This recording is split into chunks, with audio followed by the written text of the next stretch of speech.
السلام عليكم ورحمة الله تعالى وبركاته. الحمد لله والصلاة والسلام على رسول الله محمد بن عبد الله وآله وصحبه أجمعين. புகழனைத்தும் அல்லாஹ் ஒருவனுக்கு, அருளும் அன்பும் கண்மணி முஹம்மது ரசூலுல்லாஹி ஸல்லல்லாஹு அலைஹி வஸல்லம் அவர்களின் மீதும், அவர்களுடைய வாழ்க்கையை அப்படியே வாழ்ந்து காட்டிய சஹாபா பெருமக்கள், நல்லோர்கள், அவ்வழியில் வந்த பெருமக்கள், நம் குடும்பத்தினர்கள் அனைவர்கள் மீதும் நிறைவாக நிகழட்டுமாக.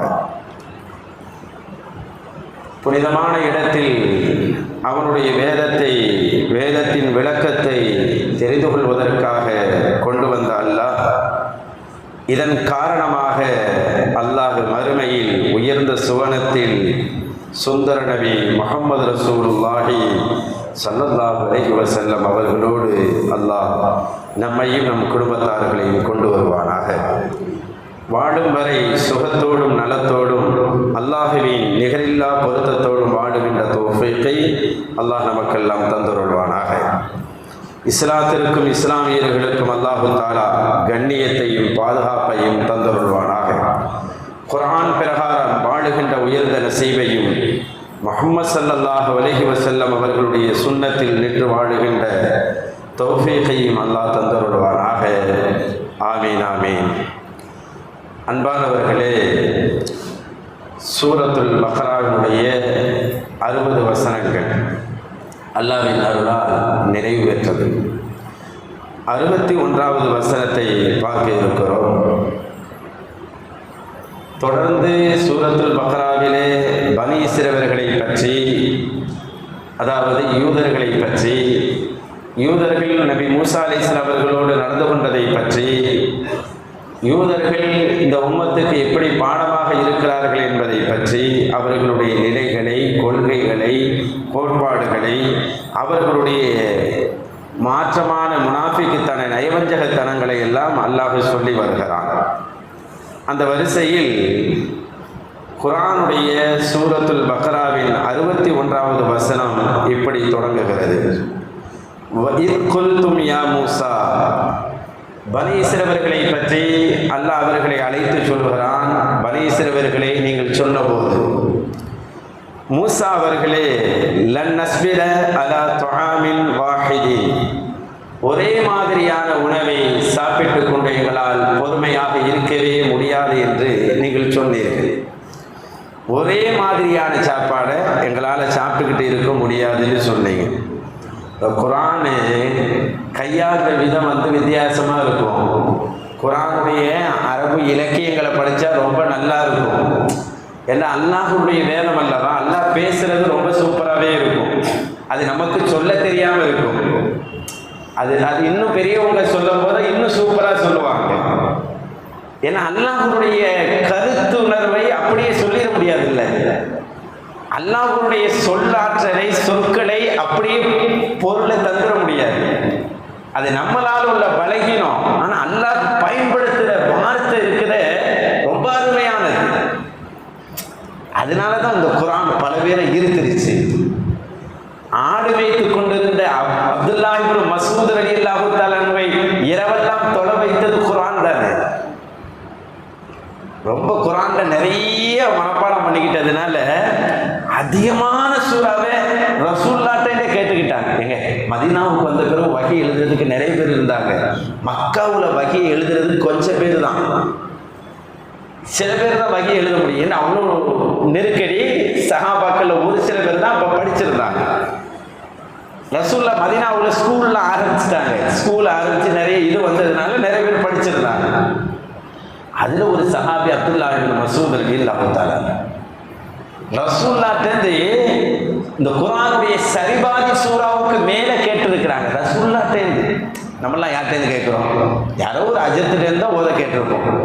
எனக்கு ஆசிரியர் முஹம்மது ரசூலுல்லாஹ் தான் அப்படிம்பாங்க. அவங்களுக்கு ரொம்ப சூறா தெரியறனால முன்னோர்கள் மக்கள் இப்படி இருந்திருக்கிறாங்க பாருங்க. நிறைய சூறா தெரிஞ்சா நிறைய தொழுகுவாங்க. இன்னைக்கு நிறைய தெரிஞ்சவங்க தான் தொழுவாமல் இருக்கிற மாதிரி தெரியுது. குழுவல்லா குள்ளவுக்குள்ளியாயுள்ள நிறைய தொழுகிற மாதிரி தெரியுது. நிறைய சூறா படிச்சா மனப்பாடம் பண்ணிட்டா நிறைய தொழுகுவாங்க. நைட்டில் பார்த்து அப்துல்லா இப்னு மஸ்ஊத் வழியில் தொழுகையில் நின்றுவாங்களாம். அவங்களுக்கு எவ்வளோ தெரியுமோ அவங்க ஓதிக்கிட்டே இருப்பாங்க.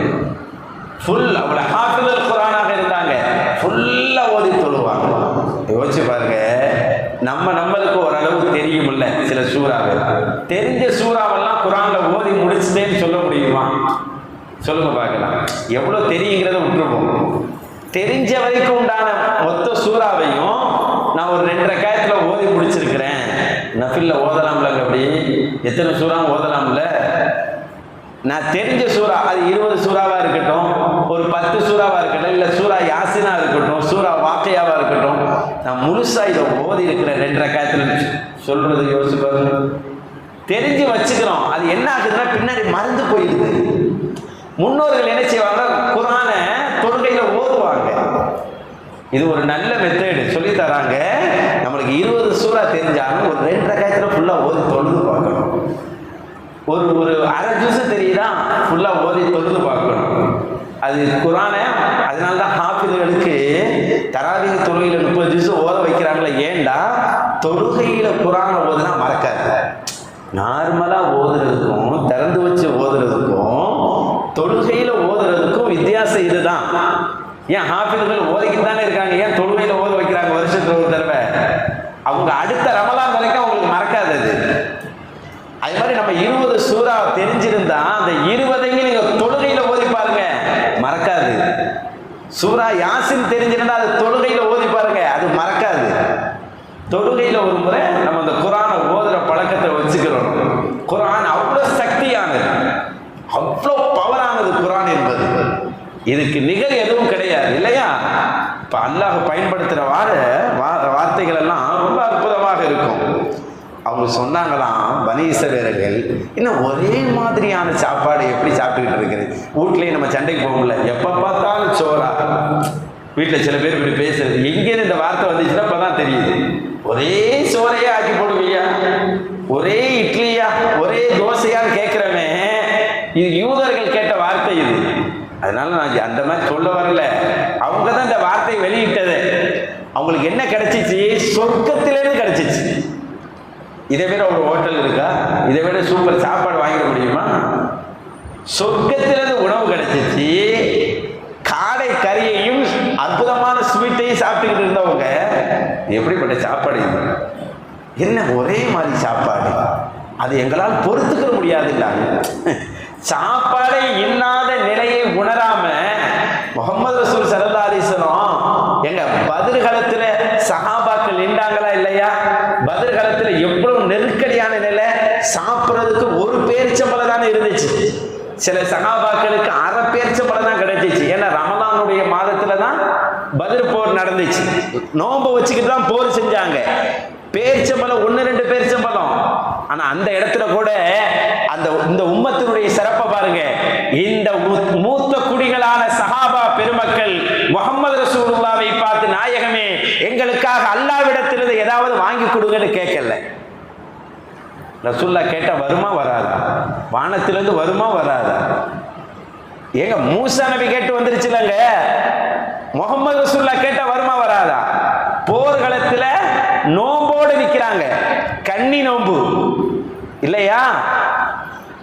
அவங்க நோம்பை வைத்துக் கொண்டு இருக்கிறார்கள். அப்படிப்பட்ட நோம்பை வைத்துக் கொண்டு போருக்காக வந்திருப்பவர்கள் ஒரு சில கனிகளை வைத்துக் கொண்டு நோம்பு வைக்கிறாங்களே. அவங்க நினைச்சிருந்தா முஹம்மது ரசூலுல்லாஹ்ட்ட பேசியிருக்கலாம், கேட்டிருக்கலாம். கேட்கல. கேட்கிற மாதிரி உம்மத்தை முஹம்மது ரசூலுல்லாஹ் உருவாக்கல. ஆனா இவங்க மூசா நபிட்ட எப்படி பேசுறாங்க? எங்களுக்கு ஒரே மாதிரியான சாப்பாடால் எங்களால் பொறுத்துக்கிட்டு இருக்க முடியாதுண்டா. எவ்வளவு தடித்த வார்த்தை பத்தியெல்லாம், எவ்வளவு ஒரு கடுமையான வார்த்தையை பேசுறாங்க பாருங்க. ஒரு நபிட்ட இவ்வளவு பேசக்கூடாது. நபிட்ட பொறுமையா பேசணும், கனிவா பேசணும். இன்னைக்கு பெரியவங்களை மதிக்கிறோமா இல்லையாங்க? இந்த அடிப்படையில தான். ஆனா மூசா நபி நபியாக அவங்க பார்க்காம அவங்க மூசா நபிட்ட அவங்களுடைய விளையாட்டை காட்டினார்கள். எங்களால் ஒரு உணவின் மீது பொறுமையாக இருக்க முடியாது என்று சொன்னார். முகமது ரசூல்லாவுடைய வரலாறை பார்த்தா அழுதுருவோம். ரசூல்லா நெய்யை தொட்டு ரொட்டி சாப்பிட்டதில்லை. வரலாற்றில் நெய் தடவி ரொட்டி சாப்பிட்ட மாதிரி இருக்கா? நம்மளாம் இன்னைக்கு நெய், சில பேர் நெய் இல்லாமல் சாப்பிட மாட்டாங்க. சோத்துலேருந்து ஆனத்துலேருந்து சால்னா எல்லாத்துலேயும் நெய் கொஞ்சம் கொடுமா அப்படின்னு சில பேர் வாங்கி சாப்பிடுவாங்க. ஏங்க நெய் போட்டு ரொட்டியை சாப்பிட்டதில்லைங்க முகமது ரசூலுல்லாஹ். எப்படி இருக்கு? அஷ்பஹு யௌமன் அஜூஉ யௌமன். முகமது ரசூலுல்லாஹ் சொல்றாங்க, ஒரு நாள் நான் வயிறார சாப்பிட்டால் மறுநாள் பசியாக இருக்கணுமேங்கிறாங்க. 3 முறை சொல்லுகிறார்கள் இந்த துவா. 3 முறை இதை சொல்லுகிறார்கள். ஒரு நாள் நான் பட்டினியாக இருக்க வேண்டும், பட்டினியா இருக்கணும். அவங்களுக்கு நெய்யை ஊற்றி சாப்பிட்றதுக்கு உண்டான வசதி இல்லாமலையா இருந்தாங்க? வசதி இல்லாமலா இருந்தாங்க? கோடி கோடியாக வந்து காலடியில் விழுந்தது, எடுத்துக்கொள்ளல. ஒரு தடவை அபூபக்கர் ரலியல்லாஹு கூப்பிடுறாங்க, இந்தாங்க ஒரு நிலத்தை வச்சுக்கிறீங்க. நிலத்தை இன்னைக்கு நிலம் என்ன ரேட்ல, நிலத்தை தூக்கி வச்சுக்கிறீங்க. யார்கிட்ட? அபூபக்கர் ரலியல்லாஹு பெரிய பெரிய பணக்காரர். பணக்காரருக்கே எடுத்து கொடுக்கும் கொடை வல்லல் முஹம்மது ரசூலுல்லாஹி ஸல்லல்லாஹு அலைஹி வஸல்லம். பணக்காரருக்கே அபூபக்கர் ரலியல்லாஹு பெரிய கொடை வல்லல் தானே, பெரிய பணக்காரர் தானே, பெரிய வியாபாரி தானே. அவருக்கு தூக்கி கொடுத்தார்கள் முஹம்மது ரசூலுல்லாஹ் ஒரு நிலத்தை. ரபியா என்று ஒரு சஹாபி, ஏழை சஹாபி, அவருக்கு ஒரு நிலத்தை தூக்கி கொடுத்தாங்க. இந்தாங்க நீங்க வச்சுக்கிறீங்க. அவர் ஏழை, ஏழை பணக்காரர் என்று பார்க்காம எல்லோருக்கும் அள்ளி கொடுத்தார்கள். யாரு? முகமது ரசூலுல்லாஹி ஸல்லல்லாஹு அலைஹி வஸல்லம். ஆனா தன்னுடைய நிலை ஒரு நெய் போட்டு ரொட்டியை எடுத்துக்கிறல முகமது ரசூல் ஸல்லல்லாஹு அலைஹி வஸல்லம். எப்படி சஹாபாக்களை உண்டாக்குறாங்க பாருங்க. முகமது ரசூலுல்லாஹி ஸல்லல்லாஹு அலைஹி வஸல்லம் உணவின் முறை எப்படி இருந்துச்சுன்னு பார்த்தா நம்மளால முழுமையா சாப்பிட முடியாது இல்லையா? ஏன்னா உணவு தான் உணர்வை உண்டாக்கும். நம்ம சாப்பிட்ற என்ன சாப்பிட்றோமோ உணவு உணர்வாகுது, உணர்வு தான் சொற்களாகுது, சொற்கள் செயலாகுது, செயல் நடத்தையாகுது, நடத்தை பழக்க வழக்கமாகுது, பழக்க வழக்கம் செயலாக வருகிறது, செயல் தான் மனிதனை மனிதனாக நடத்துகிறது. இதானே? அப்ப ஒரு மனிதன் மனிதனாக நடப்பதற்கு உணவு காரணமாக இருக்கிறது. அப்ப எந்த மாதிரி உணவு எடுக்கணும், எப்படி உணவு எடுக்கணும், எவ்வளவு சாப்பிடணும், எல்லாத்தையும் முகமது ரசூலுல்லாஹ் எவ்வளவு தெளிவா சொல்லிட்டு போயிட்டாங்க பாருங்க. முகமது ரசூலுல்லாஹி ஹஸாலி இமாம் சொல்லுவாங்க, பெரிய ஞான மகான் ஹஸாலி இமாம், கல்வியின் கருவூலம் என்று சொல்லுவாங்க. வயிறு ஃபுல்லா சாப்பிட்டா அவனுக்கு ஞான கருத்துக்கள், அறிவான பேச்சுக்களே வராதுப்பாங்க. இன்னைக்கு வயிறார சாப்பிடுன்ற ஒரு பழக்கத்தை நம்மளுக்கு தந்துட்டாங்க. ஹஸாலி இமாம் அழகா சொல்லுவாங்க, இதம் தலஅத்தில் மிஅதா, இந்த வயிறில் இருக்கிற குடலை வந்து நிரப்பிட்டோம்னு சொன்னா நாமத்தை திக்ரா, அல்லாஹ்வுடைய யாபமே வராது. சாப்பிட்டா தூக்கம் தான் வரும், மயக்கம் தான் வரும். சாப்பிட்டுட்டு நான் தொழுகிறேன்னு சொன்னா வில்லங்கம் ஆயிடும். சில பேர் சாப்பிட்டு தெம்பா தொழுவாங்க. அது எந்த மாதிரி சாப்பாடு? அவர் பசிய போற அளவுக்கு சாப்பிட்டாருன்னா தொழுவாரு. வயிறு ஃபுல்லா சாப்பிட்டவரை பாருங்களேன், அடுத்து படுக்கத்தான் சாய்க்கதான் பார்ப்பாரு, சாய்க்கதான் சொல்லும். முகமது ரசூலுல்லாஹ் இந்த உணவு ரசூலுல்லாஹ் எடுத்துக்கொள்ளல, சஹாபாக்கள் எடுத்துக்கொள்ளல. பத்ர் காலத்துல கூட ஈத்தன் கனிகளை சாப்பிட்டார்கள். அவங்க நம்பிக்கை இருந்துச்சு, இந்த கனிகள் இது பாதியாக இருந்தாலும் பலத்தை தரும், தனக்கு சக்தியை தரும். சஹாபாக்கள் நம்பினாங்களே தவிர அல்லாஹ்ட்டேந்து ஒன்று வாங்கி கொடுங்கன்னு கேட்டாங்களா? கேட்கல. ஆனா இவர்கள் மூசா நபியை சீண்டினார்கள். பனி இஸ்ரவேலர்கள் மூசா நபியை சீண்டி பார்த்தார்கள். அவங்களுக்குன்னே ஒரு பெருமை இருக்குது. எப்படி சொன்னாங்க தெரியுங்களா? அவங்க சொல்ற அடுத்த வார்த்தையை பாருங்க, ஃபதுஉ லனா ரப்பக. எவ்வளவு திமிரான வார்த்தை பாருங்க. ஃபதுஉ லனா ரப்பக, உங்க ரப்புட்ட துஆ செய்யுங்க, உங்க ரப்புட்ட துஆ செஞ்சு கேளுங்கடா. உங்க ரப்பா? யாருடைய ரப்பு இது? உங்க ரப்புட்ட துஆ செய்யுங்கன்னு சொன்னாங்க. எவ்வளவு பெரிய வார்த்தை இது! முஹம்மது ரசூலுல்லாஹி ஸல்லல்லாஹு அலைஹி வஸல்லம் சஹாபாக்களை ரப்போடு சேர்த்து வச்சாங்க. இவங்க நபியையும் அல்லாஹ்வையும் சேர்த்து வச்சுட்டு இவங்க தனியா நின்றாங்க. உங்க ரப்புட்ட நீங்க துஆ செய்யுங்க, இந்த மாதிரி சாப்பாடுலாம் எங்களுக்கு பிடிக்கல, யுஹ்ரிஜ் லனா, எங்களுக்காக அவன் வெளியே கொண்டு வரட்டும், மிம்மா தும்பித்துல் அர்து மின் பக்லிஹா. என்னத்தை கேட்குறாங்க பாருங்க. எங்க சொர்க்கத்திலேருந்து வருதுங்க சாப்பாடு, சொர்க்கத்திலேருந்து சாப்பாடு வருது, அது வேணான்னு சொல்லிட்டு இவன் என்ன கேட்கிறான்னு பாருங்க. மிம்மா தும்பித்துல் அர்து, பூமி விளைக்கக்கூடிய விளைச்சல்களில், மின் பக்லிஹா, கீரை இருக்கு பார்த்தீங்களா, கீரையை உண்டாக்கி கொடுங்க. கீரை யாரு? ஜன்னத்து சாப்பாடு வேணாமா, கீரை எங்களுக்கு வேணும், அது பூமியிலேருந்து விளையணும். அடுத்து சொல்லுவான், ஒகிசாயிகா, வெள்ளரிக்காய் பத்தியில வெள்ளரிக்காய் விற்கிறது இல்லைங்க, வெள்ளரிக்காவை எங்களுக்கு விளைவிக்க கொடுங்க அப்படின்னு. எல்லாம் சைவ சாப்பாடு. பூமியா, கோதுமையை கொடுங்க, பூமியிலேருந்து கோதுமை வரணும். அதசிகா, பருப்பு எடுத்துக்கிறாங்களா இன்னைக்கு? பருப்பு சாப்பிடலாம், பருப்பை எடுத்து கொடுங்க. பசரிகா, வெங்காயத்தை கொடுங்க. இதெல்லாம் குர்ஆன்ல வருது இந்த வாசகம். இது எங்களுக்கு பூமியிலேருந்து விளைஞ்சு வரணும், அதை நாங்க சாப்பிடுவோம். மேலேருந்து வர்றதெல்லாம் வேண்டாம் அப்படின்னா, மேலேருந்து வர்றது வேண்டாமா, கீழே இருந்து அவர்களுக்கு வர வேண்டுமா? இந்த மாதிரி உங்க ரப்பிட்ட சொல்லி நீங்க வாங்கி கொடுங்க அப்படின்னு சொன்னாங்க. என்னண்டா இது? அடுத்தவங்களை ஏளனமாக்குறது, மூசா நபியை ஏளனப்படுத்துறது, கேவலப்படுத்துறது. உங்க ரப்பிட்ட இதெல்லாம் வாங்கி கொடுங்க, இதெல்லாம் விளைக்க கொடுங்க. இவங்க விளைச்சல் செய்ய மாட்டாங்களாம், பூமியிலே தாங்க விளைஞ்சு வரணுமா, இதெல்லாம் விளைஞ்சு வரணும், நாங்கள் அதை சாப்பிடணும் அப்படின்னு சொன்னாங்க. பொதுவாகவே ஒருத்தரை நம்ம அசிங்கப்படுத்தன்னு நினைச்சா நம்ம அசிங்கமாயிடுவோம். அதுவும் நல்லவங்களை அசிங்கப்படுத்தன்னு நினைச்சா அல்லாஹ் சீக்கிரமே அந்த பாதிப்பை கொடுத்துருவான். அசிங்கப்படுத்துறவன் நினைக்கிறவருக்கு கொடுத்துருவான். அதான யதார்த்தம். வரலாற்றில் ஒரு அரசரை பற்றி சொல்லுவாங்க. ஒரு அரசர், அவரை பார்க்க ஒரு சூஃபி வருவார், ஒரு இறைநேசர். அவரை பார்த்தோன்னே அரசர் எந்திரிச்சிருவார். பெரியவங்களை பார்த்தா ஒரு மரியாதை கொடுப்போம்ல, எந்திரிச்சிருவார். எந்திரிச்சு மரியாதை கொடுப்பாரு, தன் பக்கத்தில் உட்கார வைப்பார், முடிஞ்சால் தான் இடத்துலையே உட்கார வைப்பார். இது சுற்றி இருக்கிறவங்களுக்கு பிடிக்கல, சுற்றி இருக்கிறவங்களுக்கு, அது குறிப்பாக ஒருத்தருக்கு பிடிக்கல. அவர் நினைச்சாரு, இவர் அரசர்கிட்ட பிரிக்கணும், அரசர்கிட்ட இந்த சூஃபியை பிரிக்கணும், அரசருக்கு முன்னாடி இந்த சூஃபியை கேவலப்படுத்தணும். என்ன பண்ணலாம் அப்படி ரொம்ப நாள் அடுத்தவங்களை கேவலப்படுத்துறது சில பேர் சிந்திச்சுக்கிட்டே இருக்கிறாங்க. நைட்டெல்லாம் சிந்தனை தான். நம் முன்னோர்கள் அப்படி இல்லை, அடுத்தவங்களை உயர்த்தணும்னு நினைச்சாங்க. அடுத்தவங்களை உயர்த்துறது தான் முகமது ரசூலுல்லாஹ்வுடைய குணம். அதானே ஏங்க, முகமது ரசூலுல்லாஹ்வுடைய குணம் என்னங்க? அடுத்தவங்களை கண்ணியப்படுத்துறது தான் முகமது ரசூலுல்லாஹ்வுடைய குணம். அதுக்கு ஒரு செய்தி சொல்லிட்டு இங்கே வரும் பாருங்க. என்ன இங்கே அங்கே போயிட்டு என்ன நினைச்சிடாதீங்க. ஸல்லல்லாஹு அலைஹி வஸல்லம் குத்துபா ஓதிக்கிட்டு இருக்கிறாங்க. குத்துபா ஓதிக்கிட்டு இருக்கும்போது ஒரு சஹாபி வராங்க. எவ்வளோ அருமையான வரலாறு பாருங்க. இந்த ஹதீஸை கேட்கும் போது நம்ம எங்கே நிற்கிறோம், எவ்வளவு தவறிட்டோம்னு நம்ம நினைச்சுக்கிறலாம். முகமது ரசூலுல்லாஹ் குத்துபா ஓதிக்கிட்டு இருக்கிறாங்க. சஹாபாக்கள்லாம் நிறைஞ்சிருக்கிறாங்க பள்ளிவாசல்ல. ஒரே ஒரு தோழர் வருகிறார், ஜரீர் இப்னு அப்துல்லாஹில் பிஜ்லி ரஹ்மத்துல்லாஹி ரலியல்லாஹு அன்ஹு வர்றாங்க. ரசூலுல்லாஹ் குத்பா ஓதுறாங்க. உள்ள வரலான்னு நினைக்கிறப்போ உள்ள இடம் இல்லை, பள்ளிவாசல்ல இடம் இல்லை. உடனே என்ன செய்யறாங்க, அவங்க கண்ணியமான ஆள், ஒரு கூட்டத்துக்கு தலைவர் வந்தாங்க. நம்மளை மாதிரி தாண்டிலாம் வரமாட்டாங்க. ஏன்னா சபை ஒழுக்கம் அவங்களுக்கு தெரியும். முகமது ரசூலுல்லாஹ் கற்றுக் கொடுத்துருக்கிறாங்க சபையில எப்படி இருக்கணும். ஒரு சபைக்கு நம்ம இருக்கணும்டா எப்படி இருக்கணும், ரசூலுல்லாஹ் சொல்லுவாங்க, ஃபல் இஜ்லிஸ் ஹைஸ் யன்தஹில் மஜ்லிஸ். சபை எங்க முடியுதோ அங்க உட்காரணும்டாங்க.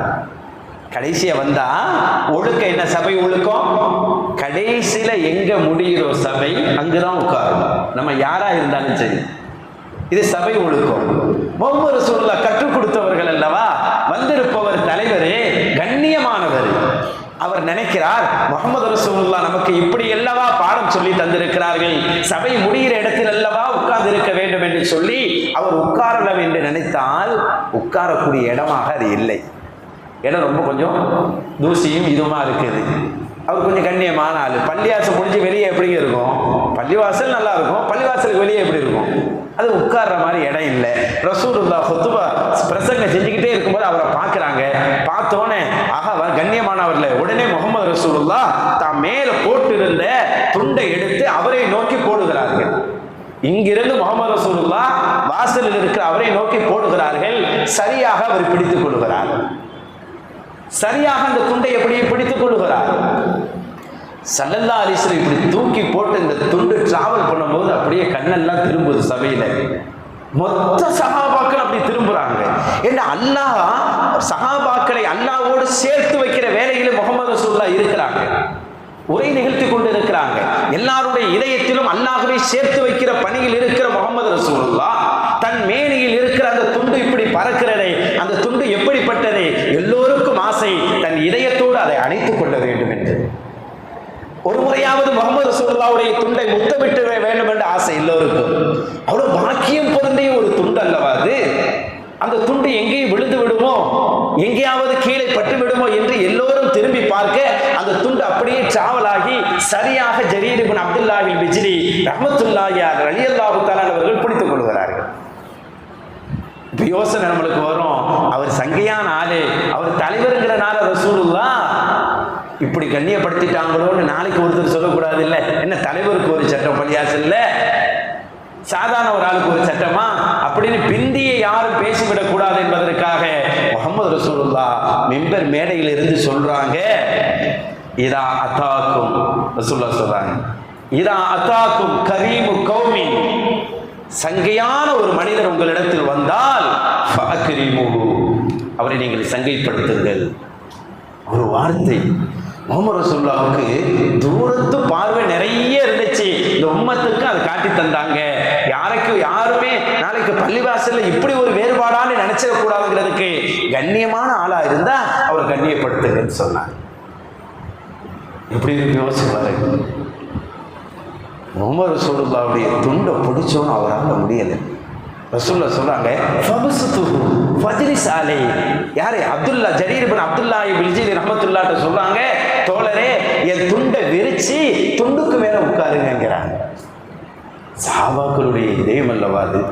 துண்டை தன் இதயத்தை விட நேசிப்பார்கள் சஹாபாக்கள். முஹம்மது ரசூலுல்லாஹ்வுடைய மேனியில் உட்கார்ந்த துண்டல்லவா அது. முஹம்மது ரசூலுல்லாஹ்வுடைய மேனியை தொட்ட துண்டல்லவா. முஹம்மது ரசூலுல்லாஹ் சொல்றாங்க, தொண்டை விரிச்சு அதுக்கு மேல உட்காருங்கன்னு சொல்றாங்க. அவரால் அதை செய்ய முடியும்? அந்த சஹாபியால் அதை செய்ய முடியுமா? எல்லோரும் பார்க்கிறாங்க என்னதான் நடக்குதுன்னு. சரியாக துண்டை பிடித்துக் கொண்டு ஜரீர் இப்னு அப்துல்லாஹில் பிஜ்லி ரஹ்மத்துல்லாஹி அலைஹி துண்டை பிடிச்சுக்கிட்டு அணைச்சி சஹாபாக்கிட்ட கொஞ்சம் வழி விடுங்களேங்கிறாங்க. கொஞ்சம் வழி விடுங்க, தலைவர் முஹம்மது ரசூலுல்லாஹ் கிட்ட போகணும், கொஞ்சம் வழி விடுங்க. எல்லாரும் ஒதுங்க. துண்டோடு வருகிறார் ஜரீர் இப்னு அப்துல்லாஹி ரலியல்லாஹு தஆலா. முஹம்மது ரசூலுல்லாஹ் மேடையில் ஒரு பிரசங்கம் செய்யற மேடையில் உட்கார்ந்துருக்க, கிட்ட வந்தவர் பவ்யமா அந்த துண்டை எடுத்து முஹம்மது ரசூலுல்லாஹ்வுடைய கையில கொடுத்து பாருங்க. ரசூலுல்லாஹ்வுடைய வார்த்தை எப்படி இருக்கும். கண்ணியமானவர் வந்தால் கண்ணியப்படுத்துங்கன்னு முஹம்மது ரசூலுல்லாஹ்வுடைய வாயிலிருந்து ஒரு வார்த்தை வருது என்றால் அவர் எவ்வளவு கண்ணியமானவராக இருப்பார், எவ்வளவு கண்ணியமானவராக இருப்பார். முஹம்மது ரசூலுல்லாஹ் தான் சிறந்தவன் மட்டும் சொல்லல, தன்னுடைய தோழர்கள் அப்படி நிறுத்தினாங்க. இவர் இந்த உம்மத்தின் அமீன், அமீனுல் உம்மா. ரசூலுல்லாஹ் சொன்னாங்க சஹாபியை பார்த்து, இவர் நம்பிக்கையாளர், இவர் சிறந்தவர், இவர் கண்ணியமானவர்கள்லாம் பட்டம் கொடுத்தாங்க ரசூலுல்லாஹ்.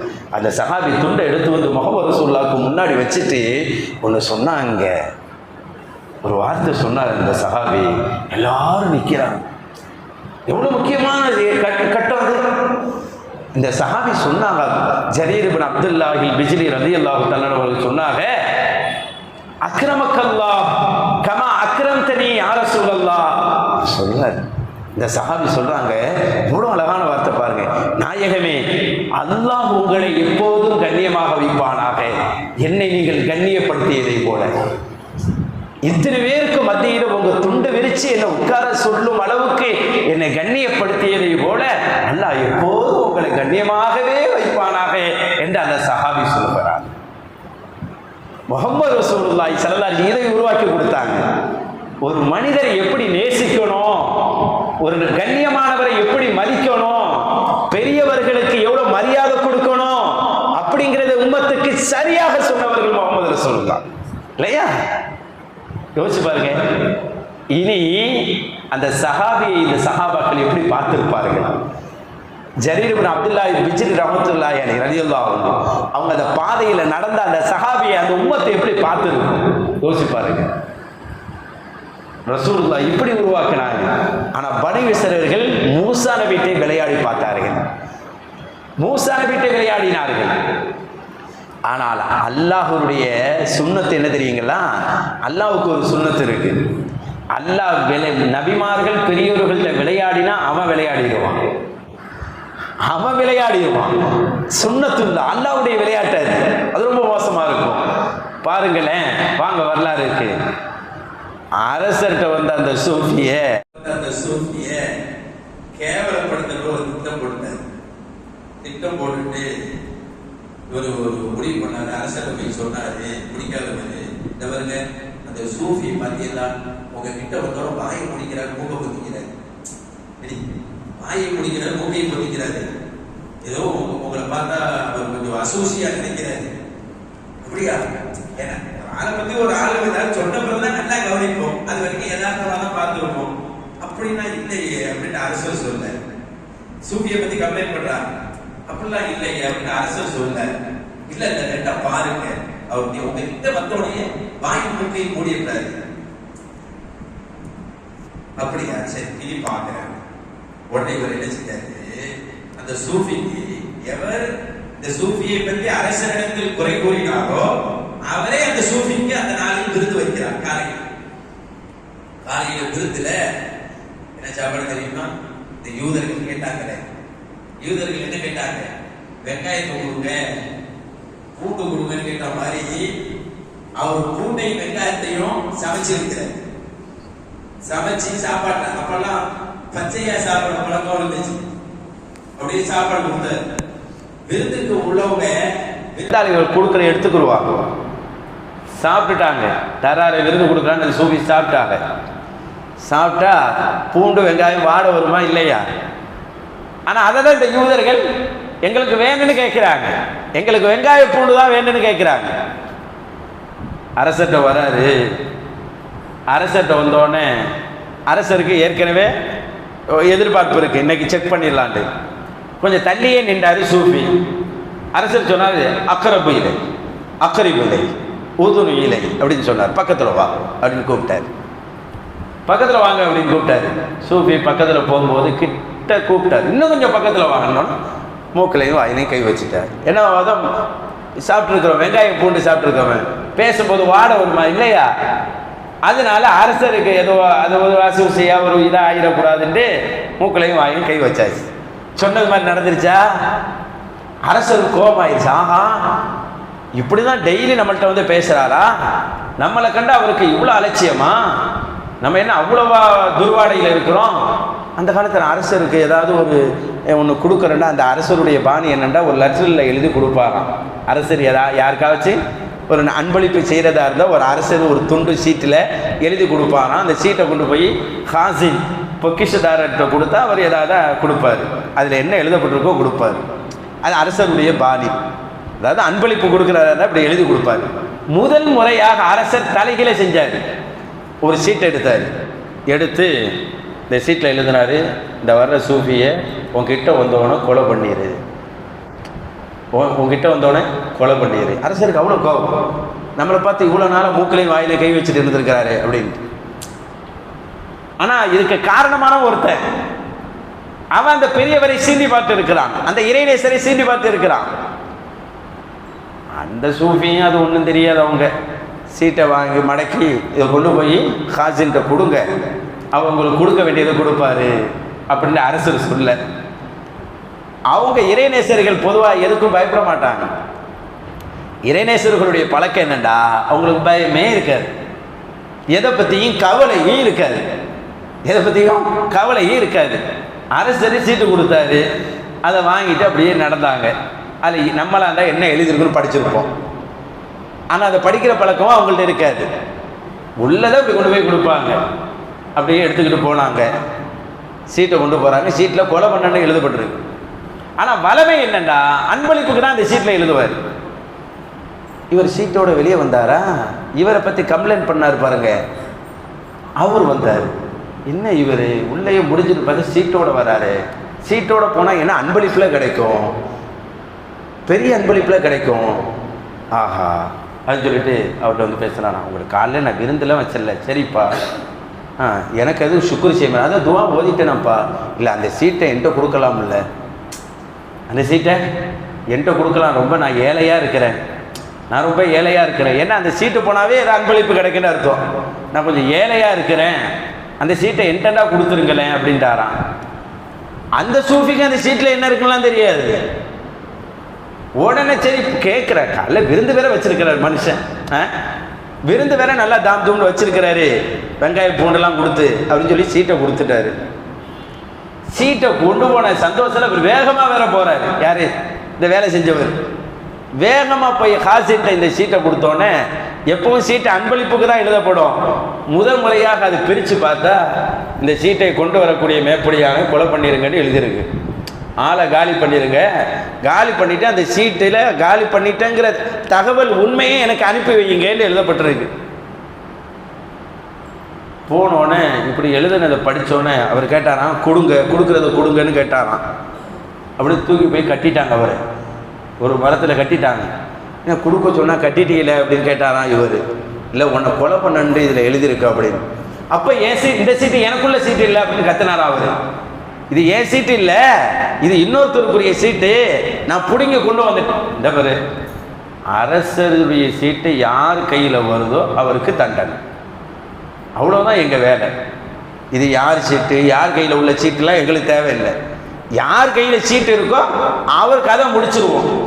இப்போ கையில் ஓ சீட்டு தான் இருக்குது, நீ என்னதான் கத்தினாலும் விட மாட்டோம், என்னதான் கத்தினாலும் விட மாட்டோம் அப்படின்னு சொல்லி அவரை கொண்டு போய் முடிச்சிட்டாங்க, கொலை பண்ணிட்டாங்க.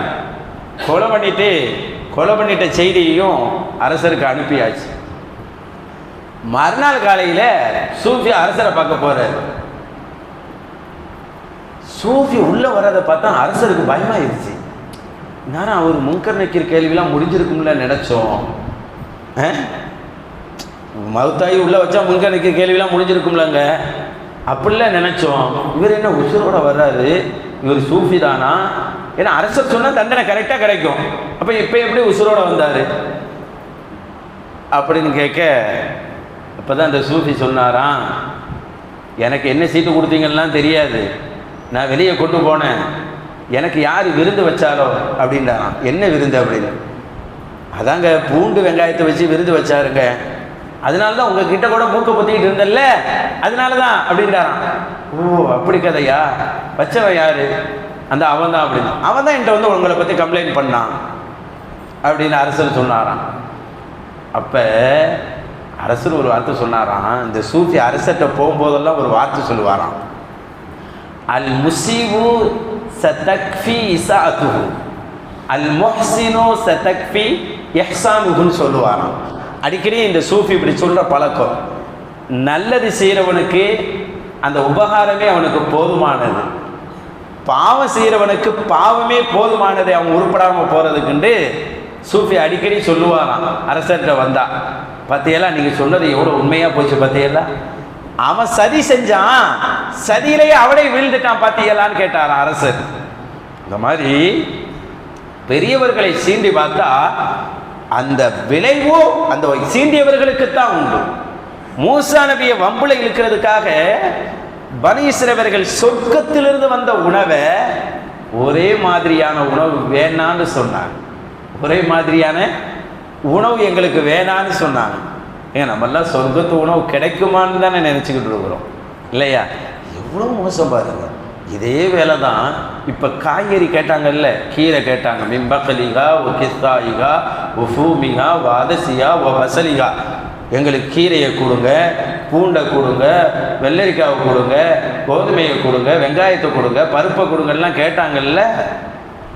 இதே சமூகம் தான் ஈசா நபி வந்ததுக்கப்புறம் ஈசா நபிக்கு உள்ள உம்மத்தை தூண்டுனாங்க. என்ன தூண்டினாங்க தெரியுமா? குரான்ல சூரத்துல் மாயிதான்னு ஒரு சூறா இருக்கு பார்த்தீங்களா? சொர்க்கத்திலிருந்து ஒரு உணவு தட்டை இறக்கி கேளுன்னு கேட்டாங்க. சொர்க்கத்திலிருந்து ஜன்ன திரும்பவும் சாப்பாடு. எங்கேருந்து சாப்பாடு? சொர்க்கத்திலிருந்து சாப்பாடு வேணும். இந்த ஏற்கனவே இந்த உம்மத்தை அல்லாஹ் குரங்குகளாக மாற்றினான், பார்த்தோமா இல்லையா? வரலாறு குரான் சொல்லுது. அப்புறமும் திரும்பவும் என்ன செஞ்சாங்க? மேல அன்சல் ஆடினா மாயிரத்து மினசமா, எங்களுக்கு சொர்க்கத்திலிருந்து உணவு தட்டு வேணுண்டாங்க, சொர்க்க சாப்பாடு வேணும்னு திரும்பவும் அடம் பிடிச்சாங்க. அது அப்ப ஈசா நபி வந்துட்டாங்க. ஈசா நபி ஈமான் கொண்டவங்களை கெடுத்தாங்க இவங்க. அப்ப அல்லாஹ் சொல்லிட்டான், நான் தர்றேன், தந்ததுக்கு அப்புறம் நன்றி மறந்தீங்கன்னா கடுமையா வேதனை செய்வேன்னு சொன்னான். கடுமை. அல்லாஹ் பாவம் செஞ்சால் தண்டிப்பான் ஒன்று, அல்லாஹ்வுடைய நியமத்தை வாங்கிக்கிட்டு பாவம் செஞ்சால் ரொம்ப தண்டிப்பான். அல்லாஹ்வை நம்பினவங்க பாவம் செய்யக்கூடாது. இல்லை, அல்லாஹ்வை நம்பினவங்க பாவம் செய்யக்கூடாது, அந்த எண்ணமே வரக்கூடாது. அப்படி பாவம் செஞ்சால் மன்னிப்பு கேட்கணும், பாவம் செஞ்சுட்டா மன்னிப்பு கேட்கணும். அதை நியாயப்படுத்தினா அல்லாஹ்வுடைய தண்டனை அதிகமாக இருக்கும். அல்லாஹ் சொன்னா, தட்டுண்டா மேலேருந்து தர்றேன், தட்டை சாப்பிட்டுட்டு நீ நன்றி மறந்தேன்னு வச்சுக்க கடுமையாக தண்டிப்பேன்னு சொன்னான். அந்த மாதிரி செஞ்சாங்க. திரும்பவும் குரங்குகளாக பன்றிகளாக மாற்றப்பட்டார்கள். அவங்க தான், இந்த உம்மத்து தான். அல்லாஹ்வுடைய சாப்பாடை சொர்க்கத்திலிருந்து வாங்கிட்டு, அதனால தான் முஹம்மது ரசூலுல்லாஹி ஸல்லல்லாஹு அலைஹி அடிக்கடி மூசா நபிக்கு அல்லாஹ் அருள் செய்யட்டுமாகன்னு சொல்லுவாங்க. அவ்வளவு சீண்டினார்கள் மூசா நபியை. யாரு? இந்த பனி இஸ்ரவேலர்கள். பாருங்க, பூமியிலிருந்து விளைஞ்சி சாப்பிடணும்னு சொன்னாங்க. சொர்க்கத்திலிருந்து எங்களுக்கு வேணாம், பூமியினுடைய விளைச்சல்லேருந்து எங்களுக்கு கொண்டு வாங்கன்னு சொன்னாங்க. கிடச்சிச்சு. ஆனால் அல்லாஹ் அதுக்கு முன்னாடி ஒரு செய்தி சொன்னான். கால அத்தஸ்தபதிலூன அல்லதி ஹுவ அத்னா பில்லதி ஹுவ கைர். எப்பா, சிறந்ததை விட்டுட்டு மட்டமானதை எடுத்துக்கொள்கிறீர்களா என்று கேட்டான். எவ்வளோ அழகான கேள்வி பாருங்க. இன்னைக்கு நம்ம ஒரு தொப்பி வாங்க போனால் கூட கடையில் நல்லதாக பார்த்து தானே எடுப்போம், அப்படி தானே? காய்கறி வாங்க போனாலும் நல்லதாக பார்த்து தானே எடுப்போம், அப்படி தானே? எந்த பொருளும் சரி, நம்ம வீட்டுக்கு வரக்குள்ள எந்த பொருளாக இருந்தாலும் சரி, நம்மளுடைய அறிவுக்கு எது சிறந்ததுன்னு தோணுதோ அதனை தேர்வு செய்வோம். அல்லாஹ் கேட்குறான், சொர்க்கத்திலிருந்து சாப்பாடு வந்துச்சு, அது வேணான்னு சொல்லிட்டு கீரையை கேட்டுக்கிட்டு இருக்கிறிய, சொர்க்கத்து சாப்பாடை விடவா அது சிறந்தது? அப்ப சிறந்ததை விட்டுவிட்டு மட்டமானதை நீங்கள் பகரமாக எடுக்கிறீர்களே, இது நியாயமானு கேட்டான். சொர்க்கத்துக்கு போறதுக்காக இன்னைக்கு எல்லாரும் உழைக்கிறோம் இல்லையா? நம்ம தொழுகிற நோன்பு சூஃபியாக்களுடைய பார்வை வேற மாதிரி இருக்கும். சராசரியான நம்மளுடைய பார்வை சொர்க்கத்தையாவது அடைஞ்சிடணும்னு நினைச்சு. சொர்க்க அப்துல்லா இப்னு மஸ்ஊத் ரலியல்லாஹு அவங்க பார்வை எப்படி இருந்துச்சு பாருங்க. அவங்க தொழுதுகிட்டு இருக்கிறாங்க, ஓதி முடிச்சுட்டு துவா கேட்கும்போது ரசூலுல்லாஹ் சொன்னாங்க, சல் இஸ்அல் துஅத, எதை வேண்டாலும் கேளு. ரசூலுல்லாஹ் சொல்றாங்க, அப்துல்லா இப்னு சொல்றாங்க, பின்னாடி இருந்துக்கிட்டு சொல்றாங்க. அப்துல்லா இப்னு மஸ்ஊத் முன்னாடி துவா செய்ய போறாங்க. சல், நீ கேளுப்பா, உனக்கு என்ன கேட்டாலும் கிடைக்கும் அப்படிங்கிறாங்க. எவ்வளவு சூப்பரான நேரம் பாருங்க. ஏங்க, ரசூலுல்லாஹ் கேட்டுட்டு சொல்லிட்டா கிடைக்குமா இல்லையா? நீ எதை வேண்டாலும் கேளு, உனக்கு கிடைக்குன்னாங்க ரசூலுல்லாஹ். அவ்வளோ பெரிய வார்த்தை பாருங்க. அப்போ 3 விஷயத்தை கேட்டாங்க. 3 விஷயத்தை கேட்டாங்க அப்துல்லா இப்னு மஸ்ஊத் ரலியல்லாஹு. 3 துவா. அது அபூபக்கர் ரலியல்லாஹு வீடு தேடி போய் கேட்டாங்க. வீடு போய் காலில் தட்டி, நீங்கள் தொழுதுகிட்டு இருந்தீங்கல்ல, ரசூலுல்லாஹ் ஒன்று சொன்னாங்க தெரியுமா? என்ன சொன்னாங்க? அதாவது ஜிப்ரீல் ஓதுற மாதிரி, அல்லாஹ் இறக்குற மாதிரி, நான் ஓதுன மாதிரி குர்ஆனை ஓதணுமா? அப்துல்லா இப்னு மஸ்ஊத் ரலியல்லாஹு ஓதுற மாதிரி ஓதுங்க அப்படின்றாங்க. இது முதல் செய்தி. அந்த செய்தியை சொல்லிட்டு அபூபக்கர் ரலியல்லாஹு, நீங்கள் ஒரு துவா கேளுங்க, உடனே கிடைக்கும்னு ரசூலுல்லாஹ் சொன்னப்ப நீங்கள் என்ன துவா கேட்டீங்க? நீங்கள் என்ன துவாவை கேட்டீங்க? என்ன உடனே ஏற்றுக்கிறப்படுமே, என்ன துவா கேட்டீங்க அந்த நேரத்தில் அப்படின்னு அபூபக்கர் ரலியல்லாஹு போய் கேட்டாங்க. இப்போ அப்துல்லா இப்னு மஸ்ஊத் ரலியல்லாஹு சொன்னாங்க, நான் 3 துவா கேட்டேன். 3 துவாவை கேட்டேன். உன்னை தெரியுமா நம்ம என்ன மாதிரி துவா, நம்மளாம் என்ன மாதிரி துவா கேட்போம்? யோசிச்சு பாரு. அந்த பெருமக்கள் என்ன மாதிரி துவா கேட்குறாங்க. நான் என்ன கேட்டேன் தெரியுமா? அல்லாஹும்ம இன்னி அஸ்அலுக்க, அல்லாஹுவே உன்னிடத்தில் நான் கேட்கிறேன், ஈமானன் லா யர்தத்து, என்னை விட்டு விலகிவிடாத ஈமானை கேட்கிறேன். ஈமான்ல இன்னைக்கு இருக்கிறோங்க, மூத்து வரை இருப்போங்கிறது அல்லாஹ்வுடைய அருளை ஆதரவு வைத்து உட்கார்ந்து இருக்கிறோம், நிச்சயம் அல்ல இல்லையா? அவங்க கேட்டாங்க, ஈமான் எனக்கு இருக்கணும், என்னை விட்டு அது விலகிடக்கூடாதுன்னு கேட்டேன். அடுத்து நஈமன் லா யன்ஃபது, எனக்கு கிடைச்சிட அருள்கள் எல்லாம் நீங்காதவாறு கேட்டேன். எனக்கு கிடைக்கிற மனைவியாக இருந்தாலும் நம்மளோடு கடைசி வரை இருக்கும். ஒரு பைக்கு வாங்கினாலும் கேட்டுட்டு தான் இருக்கிறோம், இது எனக்கு லைஃப் லாங் இருக்குதாங்க அப்படி கேட்குறோம்ல. அவன் என்னத்தை போய் சொல்கிறது? அவன் சொன்னால் இருந்துருமா? ஆனால் முகமது ரசூலுல்லாஹ் சொல்கிறாங்க, நீ வாங்குற ஒரு பேனாவாக இருந்தாலும் உனக்கு நிலையாக இருக்கணும்னு துவா செய்யும். நஈமன் லா யன்ஃபது, நிலையா விலகாத அருள்களை கேட்டேன். அடுத்து ஒன்று சொன்னாங்க, முராஃபகத்த நபியிக்க முஹம்மதின் ஸல்லல்லாஹு அலைஹி வஸல்லம் ஃபி அலல் ஜன்னத்தில் குல்த். யா அல்லாஹ், உயர்ந்த சொர்க்கத்திலே உன்னுடைய நபியான முஹம்மது ஸல்லல்லாஹு அலைஹி வஸல்லம் அவர்களோடு நான் இருக்க வேண்டும் என்று நான் கேட்டேன். இந்த 3 துஆவை இந்த உம்மத்து கேட்கணும். ஏன்னா யாரு சொல்லி கொடுக்குறாங்க பாருங்க, அப்துல்லா இப்னு மஸ்ஊத் ரலியல்லாஹு. அப்துல்லா இப்னு மஸ்ஊத் ரலியல்லாஹு அவங்களுடைய கால் நாளை மறுமையில மீசான்ல வச்சு நிறுக்கப்படுமா. நம்ம காலெல்லாம் நிற்குவான்னு சொல்லப்படல. அப்துல்லா இப்னு மஸ்ஊத் ரலியல்லாஹுடைய காலை அல்லாஹ் மீசானில் வைத்து நிறுப்பான். நெருக்கின்ற போது அந்த காலின் கணம் உஹது மலையை விட வெயிட்டாக இருக்கும் என்றார்கள் முஹம்மது ரசூல் ஸல்லல்லாஹு அலைஹி வஸல்லம். அவ்வளவு பாக்கியசாலியான அப்துல்லா இப்னு மஸ்ஊத் ரலியல்லாஹு கேட்ட துவா 3. அவர்களை நேசிக்கிற உம்மத்தாக இருந்தால், அந்த சஹாபாக்களை விரும்புகின்ற உம்மத் இந்த 3 துவாவை கையில் எடுக்க வேண்டும். ஈமான் அல்லா யர்தது, நஈம் அல்லா யன்ஃபது, முராஃபகத நபியிக முஹம்மதின் ஸல்லல்லாஹு அலைஹி வஸல்லம் ஃபி அலல் ஜன்னத்தில் குல்த். இது எல்லா ஹதீஸுகள்லையும் இருக்குது, துவாவாவே இருக்குது. இப்போ இந்த துவாவை கேட்டேன்னு சொன்னாங்க சஹாபாக்கள். இந்த மாதிரி பார்வை இருந்துச்சு அவங்களுக்கு. இந்த மாதிரி ஏண்டா அதுதான் சிறந்த. என்ன கேட்டிருக்கலாம்? ஒரு சூப்பரான மாளிகை எனக்கு இங்க வேணும்னு கேட்டிருக்கலாம். எனக்கு நல்ல நல்ல குடும்பங்கள் விருத்தியாக இருக்கணும்னு கேட்டிருக்கலாம். நிறைய தோப்புகள் வேணும்னு கேட்டிருக்கலாம். கேட்கல. இந்த உலகத்தில் எதை கேட்டாலும் அதை விட சிறந்தது அதுதான். சிறந்தது எது என்பதை முஹம்மது ரசூலுல்லாஹ் உமக்கு சொன்னாங்க. ஆனா பனி இஸ்ரவேலர்கள் சிறந்ததை விட்டுட்டு மட்டமானதை எடுத்தார்கள். சுஹைப் ரூமின்னு ஒரு சஹாபி, கேள்விப்பட்டிருப்பீங்க. பெரிய கோடீஸ்வரர், பெரிய கோடி, தங்கமாக வச்சிருப்பாங்க, வைரம் வச்சிருப்பாங்க. இந்த மாதிரி நம்மள யார் இருக்கிறோமா தங்கமாக வச்சிருப்பாங்களாம். அவங்க அடிமையாக இருந்தவங்க தான். ரோம் நாட்டில் அடிமையாக இருந்து பின்னாடி அரபு நாட்டில் சந்தையில் விற்கப்பட்டவங்க தான். அப்துல்லா இப்னு ஜதான் பெரிய வியாபாரி. அவர் விலைக்கு வாங்கி அவர் தன்னுடைய வியாபாரத்தை ஹெல்ப்பராக வச்சுக்கிட்டாரு. ஆனால் அவ்வளோ அறிவு, ஓனரை விட சூப்பரான யுக்தி, வியாபார முறை அவருக்கு நல்லாவே தெரியும். அதனால ரொம்ப திறமையாக வந்தாக. யார்? சுஹைப் ரலியல்லாஹு. எந்த அளவுக்குன்னா ஓனரை விடுதலை பண்ணிட்டாரு. என்னப்பா இவ்வளோ டேலண்டா உனக்கு வியாபாரத்தில்? பா, சில பேர் டேலண்டாக இருப்பாங்க, இன்னைக்கு ஒரு கடை ஆரம்பிப்பாங்க, நாளைக்கு பார்த்தா 10 கடை அமோகமாக போயிட்டு இருக்கும். வியாபார திறமை. அவர் திறமையை பார்த்து ஓனர் உன்னை விடுதலை பண்ணிடுறேன்ட்டானா. அதுக்கப்புறம் அவங்க வச்சாங்க வியாபாரம். வச்ச இடமெல்லாம் பறக்கத்து, தங்கமாக இருந்துச்சு. மண்ணை தோண்டி புதைப்பாங்களாம். அப்போல்லாம் பேங்க் ஏதுங்க, பேங்க்லாம் கிடையாது இல்லை. குழியை தோண்டி தோண்டி தங்கத்தை புதைப்பாங்களாம், வைரத்தை புதைப்பாங்களாம். அவ்வளோ கோடீஸ்வரர்.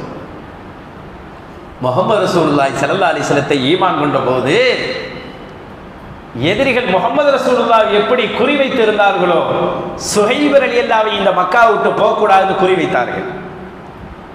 பெரிய கோடீஸ்வரர்.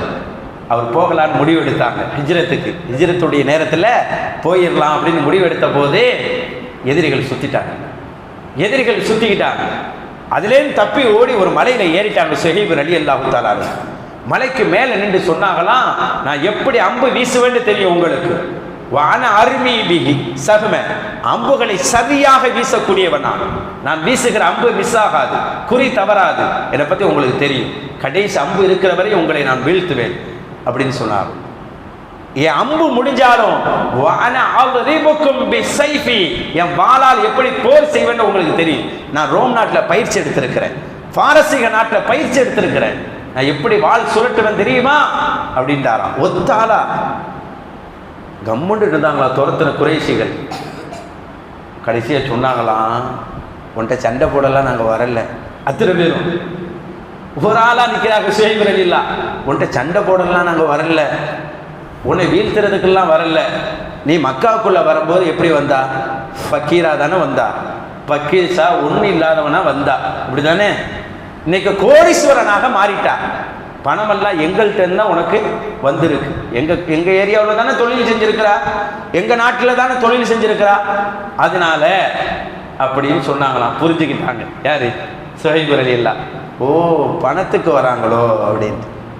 ஓ, பணம் தான் உங்களுக்கு முக்கியமோன்னு சொல்லி அப்போ சொன்னாங்களாம், பணம் தானே முக்கியம், போங்க, இந்த இடத்தில் என் ஆடு மந்தைகள் எல்லாம் மேய்ந்து கொண்டு இருக்கிறதே எடுத்துக்கொள்ளுங்க.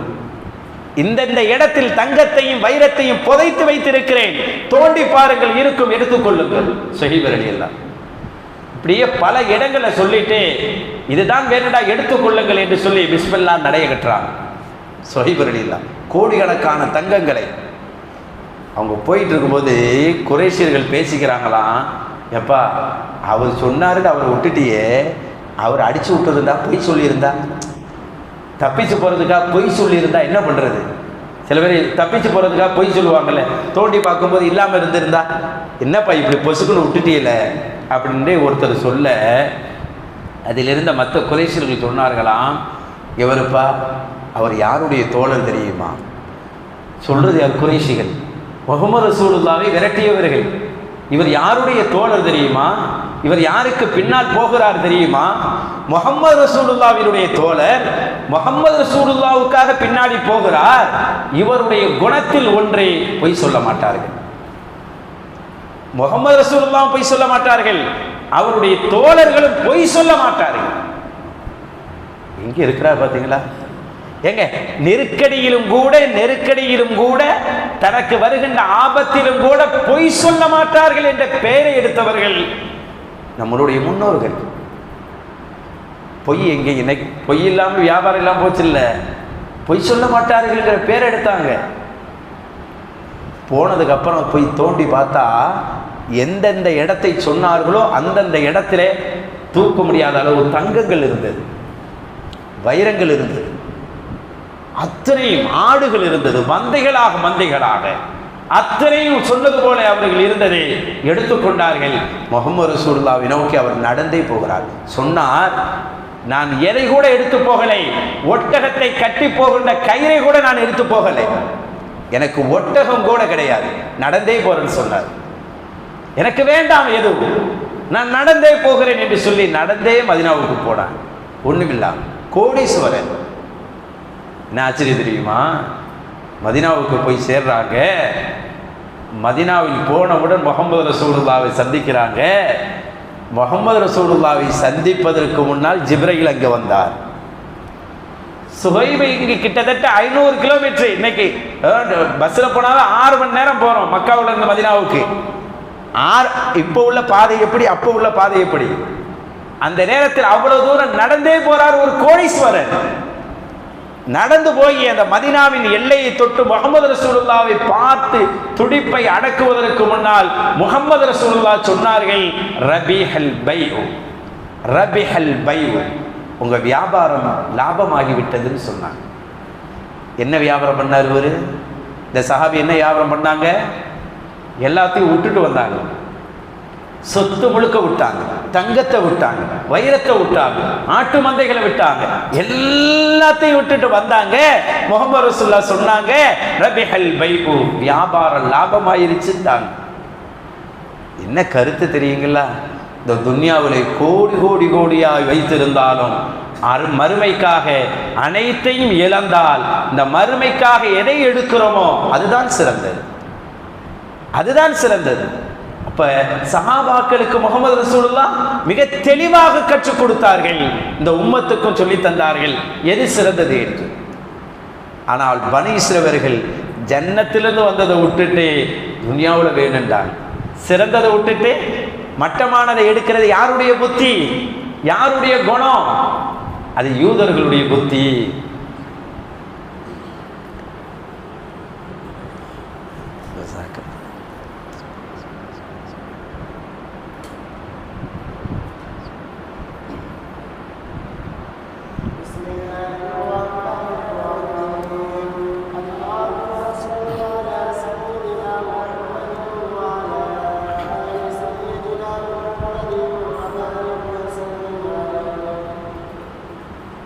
Allah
அன்பானவர்களே, முஹம்மது ரசூலுல்லாஹி ஸல்லல்லாஹு அலைஹி வஸல்லம் அவர்கள் சொன்ன செய்தி, இந்த உம்மத்து உலகத்தில் வாழுகின்ற போது துன்யாவில் தேர்வு செய்வதாக இருந்தாலும், நாம் எதை தேர்வு செய்வதாக இருந்தாலும் மிக சிறந்தது எதுவோ அதை தான் தேர்வு செய்ய வேண்டும், நல்லதை தான் தேர்வு செய்ய வேண்டும்.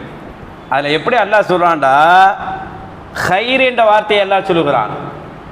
எது உங்களுக்கு இம்மைக்கு மறுமைக்கு நன்மையாக இருக்குமோ அதை தேர்வு செய்யுங்கன்னு சொல்கிறான். பொதுவாக இது எப்போ வருண்டா, நாங்கிற எண்ணம் போயிடணும். என்னால் எதுவும் முடியுங்கிற எண்ணம் இருக்கக்கூடாது. பொதுவாக இந்த உம்மத்தில் அந்த எண்ணத்தை ரசூலுல்லாஹ் சொல்லலை. என்னால் எதை வேண்டாலும் செய்ய முடியுங்கிற ஆணவம் கூடாது. தன்னம்பிக்கைன்னு ஒன்று இருக்குது, அதை பற்றி இஸ்லாம் வரவேற்குது. ஆணவம் கூடாதுன்னு சொல்லுது. ஃபிரௌன்ட்ட ஒரு எண்ணம் இருந்துச்சு, நான் குட்டி கடவுளுண்டான், அப்போ கடவுளில் ஒருத்தன்டான், அப்போ நானும் கடவுள் தான்டான், அப்போ நானே கடவுள்டான், நான் தான் பெரிய கடவுள்டான் இல்லையா?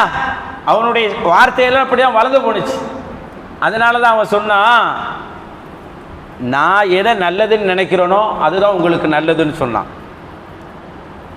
நான் எது நல்லதாக நினைக்கிறனோ அதுதான் நல்லது, அவனுடைய வார்த்தை. அவன் கெட்டதை நினைச்சாலும் அதுதான் கெட்டதான், அதுதான் நல்லதான். இப்போ என்ன வருது, நாங்கிற கர்வம் இருந்தால் கெட்டதை கூட அது நல்லதாக மாற்றிவிடும். நாங்கிற எண்ணம் யாரிடத்தில் இல்லதோ அவர்களுக்கு தான் நல்லவை கெட்டவையை அல்லாஹ் நசீபாக்கி கொடுக்குறான் என்று பெரியவர்கள் சொல்வார்கள். பொதுவாக ஹஸ்ஸாலி இமாம் சொல்லுவாங்க, அல்லாஹ்வுடைய இந்த பொருத்தம் வேணுண்டா, நல்லதை நல்லதாக கண்டுபிடிக்கணுமா, எது மட்டமானதுங்கிறத கண்டுபிடிக்கணுமா, அல்லாஹ்வுடைய பொருத்தத்தை வாங்கணும். அல்லாஹ்வுடைய பொருத்தம் கிடைக்கணுமா, அல்லாஹ்வுடைய 2 குணத்தை எடுக்கணும் அப்படிம்பாங்க. எப்படிங்க? நல்லதை நல்லதாக கண்டுபிடிக்க அல்லாஹ்வுடைய பொருத்தம் வேணும். அல்லாஹ்வுடைய பொருத்தம் வேணும்டா 2 குணம், அல்லாஹ்வுடைய குணத்தில் 2 வேணும்பாங்க. ஒன்று என்னண்டா, மன்னிக்கிறது, கஃபார். அல்லாஹ்வுக்கு பேர் என்ன? கஃபார். இன்னொரு குணம் இருக்குது, சத்தார். அல்லாஹ்வுக்கு பேர் என்ன? சத்தார். அடுத்தவர் செய்கிற குறைய மறைக்கிறது. இந்த 2 குணமும் நம்மள்கிட்ட இருக்கணும்பா. இதனால் என்ன நன்மை கிடைக்குண்டா, நல்லதை சூப்பராக சூஸ் பண்ணிடலாம். சில நேரங்களில் இவர் நல்லவர் நினச்ச ஏமாந்துட்டேன்னு சொல்கிறோமா இல்லையா? இந்த பொருள் நல்ல மாதிரி தான் இருந்துச்சு, ஆனால் இப்படி நான் ஏமாந்துட்டேன்னு சொல்கிறோமா இல்லையா? இவர் எனக்கு சரியான வேலைக்காரன் நினச்சேன், இப்படி ஏமாத்திட்டாருன்னு சொல்கிறோமா இல்லையா? இந்த நல்லதை கண்டுபிடிக்க முடியாமல் போகிறது காரணம் அல்லாஹ்வுடைய பொருத்தம் இல்லைங்கிறான். அல்லாஹ்வுடைய பொருத்தம் வரணுண்டா அல்லாஹ்வுடைய குணத்தை 2 எடுங்கண்டா. ஒன்று என்ன? மன்னிக்கிற குணம். அபூ ஹுரைரா ரலியல்லாஹு பார்த்துருக்குறோம்ல, எவ்வளோ ஹதீஸை சொன்னவங்க, எவ்வளோ ஹதீஸை சொன்னவங்க இந்த உலகத்துக்கு. அவர்களை விட ஹதீஸ உலகத்தில் யாருமே தரல. அவ்வளோ ஹதீஸை சொன்னவங்க. அவங்கள விட ஒரு படிப்பாளி இல்லைன்னு சொல்கிற அளவுக்கு பெரிய ஹதீஸுக்கு சொந்தக்காரர் அபூ ஹுரைரா ரலியல்லாஹு தஆலா. அவங்கள பார்க்க ஒருத்தர் வந்தார். அபூ ஹுரைரா ரலியல்லாஹு தஆலா அவர்களுடைய கதவை தட்டுறார். கதவை தட்டினோடனே அபூ ஹுரைரா ரலியல்லாஹு தஆலா அவர்கள் கதவை திறக்கிறாங்க. கதவை திறந்துட்டு உடனே உள்ளே வாங்கன்னு கூப்பிட்றாங்க. உள்ளே வந்தவர் என்ன செய்யலாம்? சாப்பாடு கேட்கலாம், தண்ணி கேட்கலாம், நலம் விசாரிக்கலாம். அபூ ஹுரைரா திட்ட ஆரம்பிச்சிடுறாரு. அபூ ஹுரைரா திட்டுறாரு. எவ்வளோ பெரிய ஹதீஸுக்கு உள்ளவர், அக்ஸரு ஹதீஸ், அதிகமான ஹதீஸை இந்த உம்மத்துக்கு தந்தவர்கள். நீங்கள் ஹதீஸை எடுத்தாவே அன் அபீ ஹுரைரா, அன் அபீ ஹுரைரா, அன் அபீ ஹுரைரா, இப்படி தான் வரும். அதிகமான நபிமொழிகள் இப்படி தான் வரும். மதரசாக்களில் போனால் முதல்ல இந்த ஹதீஸுகள்லாம் அதிகம் பார்க்கலாம். Abu Hurairah Abu Hurairah. இவ்வளோ ஹதீஸுக்கு சொந்தமானவர்களை சீண்டி பார்க்க ஒருத்தர் வந்தார். வந்து அவங்கள பேசினார், திட்டினார். காரணம்லாம் இல்லை, திட்டினார். இல்லை என்ன வருத்தம்டா, இல்லாததெல்லாம் சொல்லி திட்டினார். இல்லாததெல்லாம் சொல்லி திட்டும் போது மனசு எவ்வளோ உடஞ்சி போயிடுவோம். நீங்கள் செஞ்சதை சொன்னால் பரவாயில்ல, இல்லாததெல்லாம் சொல்லி திட்டினாரு. அபூ ஹுரைரா எல்லாத்தையும் கேட்டாங்க, ஒரு வார்த்தை கூட பேசலை. அவங்க பேசுனா எப்படி இருக்கும்? எவ்வளோ ஹதீஸுக்கு சொந்தக்காரர், பெரிய ஆள். அவங்க கை காட்டினா அவருடைய கதையை முடிஞ்சிடும். பேசலை, எல்லாத்தையும் கேட்டுட்டு கடைசியாக தான் வீட்டில் இருக்கிற அடிமைட்ட சொன்னாங்களாம், போய் அதை எடுத்துவான்னு சொன்னாங்களாம். போய் அதை எடுத்துக்கிட்டு வா அப்படின்ட்டாங்களாம்.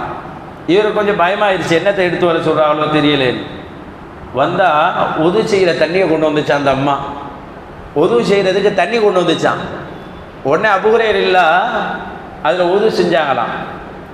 உது செஞ்சுட்டு சொன்னாங்களாம், அல்லாஹுவே இன்கான ஹாதா சாதிகன் ஃபில் கவுல், இவர் சொன்னதெல்லாம் உண்மையாக இருந்தா ஃபக்ஃபிர்லி, என்னை மன்னிச்சிரு ரப்பே, என்னை மன்னிச்சிரு.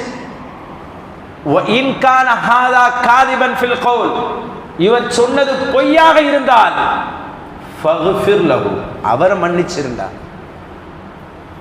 நம்ம என்ன செய்வோம்? அவங்கள கை தூக்குனா கபூலாகிடும். யார் அவங்க? அபூ ஹுரைரா யாரு?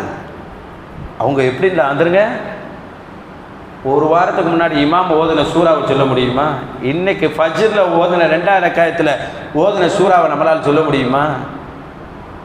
முடியுமா? முடியாதுங்க. ஒரு வாரம் முன்னாடி ஓதுனதை கேட்டால் சொல்லுவீங்களா? நம்ம சொல்ல மாட்டோம். ஒரு மாதம் முன்னாடி ஓதுனதை கேட்டால் சொல்ல தெரியாது. ஏங்க இந்த பள்ளிக்குள்ள வந்த அந்த ஃபர்ஸ்ட் தொழுகையில் இமாம் என்ன ஓதுறான்னு கேட்டால் சொல்ல முடியுமா? சொல்ல மாட்டோம். ஆனால் நம்ம தொழுகையில் தான் இருக்கிறோம், சொல்ல மாட்டோம். ஆனால் அபூ ஹுரைரா இல்ல அழகா சொல்லுவாங்க, ஒரு மாதம் முன்னாடி முஹம்மது ரசூலுல்லாஹ் தொழுகையில் என்ன ஓதினார்கள் கேட்டால் கரெக்டாக சொல்லுவாங்க.